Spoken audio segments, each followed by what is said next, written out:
Alam mo, kailan kami nakapunta dito? Nila Chang Isabel, tsaka nila Boss Canor. Nakakalungkot nga lang na kailangan sa gantong sitwasyon pa.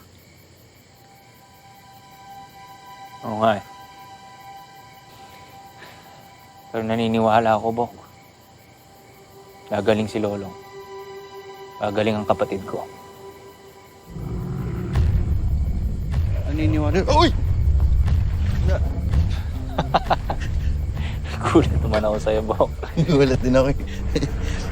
Mga buwaya dito. Mamumuhay ng tahimik kasama kami mga tubaw. Hindi panganib sa mga taong nakatira dito yan. Minsan nga nakakatulong pa ang mga yan sa mga mangingisda dito sa Isla Pangit. Ha? Talaga?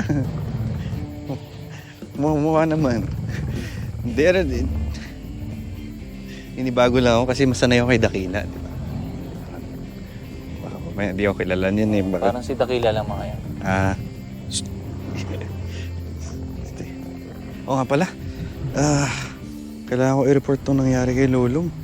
Kasi alam mo naisip ko, baka mamaya yung mga atubano sumugod dun sa presinto, sila rin yung mga may kagagawa nito kay Lolong. Good luck kung makakapag-report ka. Walang signal dito. Kadalasan, magkakaroon ng signal dun sa may tubig papuntang Tumahan pa. Doon pa? Layo nun ah. Di baka meron yan dito. May mahagip. Kanina may bar. Ayan oh. Ah. Meron yun. May ay wala. Ay, ayun! Yun! Ay, nawala.